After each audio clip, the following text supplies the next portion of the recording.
नमस्कार, मैं लीजा जुड़ी हूं आपके साथ और आप देख रहे हैं सुजस समाचार की खास रिपोर्ट।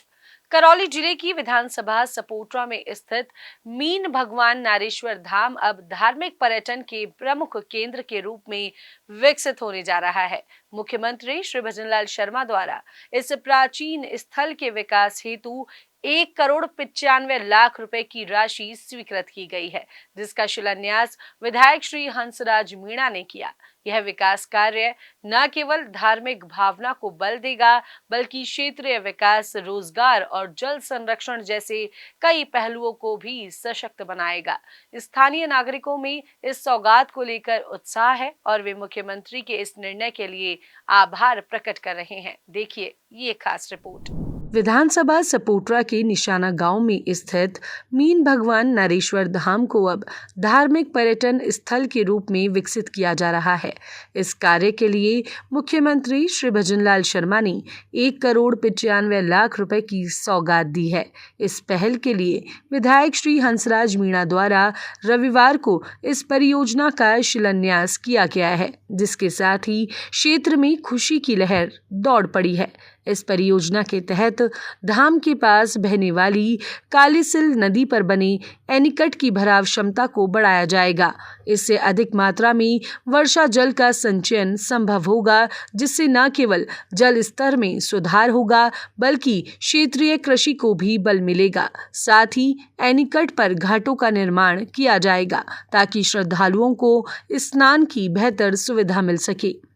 भविष्य में इसी एनीकट में बोटिंग सुविधा भी प्रारंभ की जाएगी, जिससे पर्यटकों को आनंद का नया अनुभव प्राप्त होगा।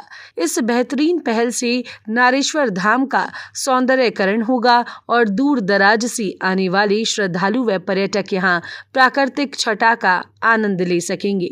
यह परियोजना धार्मिक आस्था, आधुनिकता और टिकाऊ विकास का अनूठा संगम बनकर उभरेगी। पहले मैं हमारे प्रदेश के यशस्वी मुख्यमंत्री भजनलाल शर्मा जी का आभार व्यक्त करना चाहता हूँ, क्योंकि मीन धाम नारेश्वर धाम निशाना के अंतर्गत पिछले 7 अगस्त को माननीय मुख्यमंत्री जी इस जगह पर आए और उनके कार्यक्रम आगाज के बाद में उन्होंने इस स्थान के लिए सौंदर्यीकरण के लिए पीछे नदी में एनीकट निर्माण, घाटों का निर्माण और सौंदर्यीकरण हेतु आज ये जो शिलान्यास रखा गया, उसी के क्रम में ये प्रथम आगाज है और ये निश्चित रूप से आने वाले समय में सपोटरा के किसानों को इसके, क्योंकि जल स्तर जब बढ़ेगा तो निश्चित रूप से गांव के किसानों को इसका फायदा मिलने वाला है और ये जो पवित्र स्थान है इसके सौंदर्यीकरण में 4 चांद लगने वाले हैं। इस परियोजना में एक सुंदर पार्क का निर्माण भी प्रस्तावित है, जिससे यह स्थल न केवल धार्मिक ही नहीं बल्कि प्रकृति प्रेमियों के लिए भी आकर्षण का केंद्र बनेगा।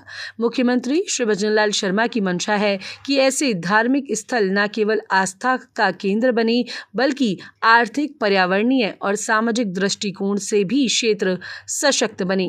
विधायक श्री हंसराज मीणा ने इस अवसर पर मुख्यमंत्री एवं जल संसाधन मंत्री श्री सुरेश सिंह रावत का आभार जताते हुए कहा कि यह योजना क्षेत्र के समग्र विकास में मील का पत्थर साबित होगी। उन्होंने बताया कि भराव क्षमता बढ़ने से सिंचाई की व्यवस्था बेहतर होगी और किसानों की कृषि आय में भी वृद्धि होगी। इसके साथ ही अगस्त 2024 को मीन नारेश्वर धाम में एक पेड़ मां के नाम अभियान की शुरुआत की गई थी, जो क्षेत्र में पर्यावरणीय जागरूकता का प्रतीक बन चुका है। इसी सोच के साथ अब धार्मिक पर्यटन को बढ़ावा देते हुए स्थानीय व्यवसाय, रोजगार और हरियाली को सुदृढ़ करने की दिशा में यह कदम अत्यंत महत्वपूर्ण है।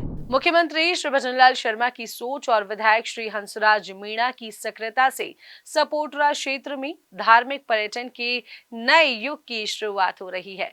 मीन भगवान नारेश्वर धाम का विकास न केवल श्रद्धालुओं के लिए सुविधा बढ़ाएगा, बल्कि जल संरक्षण, हरियाली, रोजगार और स्थानीय अर्थव्यवस्था को भी मजबूती देगा।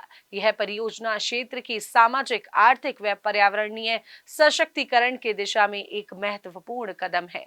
आने वाले समय में नारेश्वर धाम सपोटरा की पहचान का प्रतीक बनेगा और यहां आने वाला हर पर्यटक न केवल भक्ति बल्कि प्रकृति की सुंदरता का अनुभव भी करेगा। तो आज की इस रिपोर्ट में फिलहाल के लिए इतना ही। जल्द होगी आप सभी से मुलाकात नई खबरों और नई जानकारियों के साथ। तब तक के लिए मुझे दीजिए इजाजत। चैनल को लाइक शेयर सब्सक्राइब करना बिल्कुल ना भूलें। नमस्कार।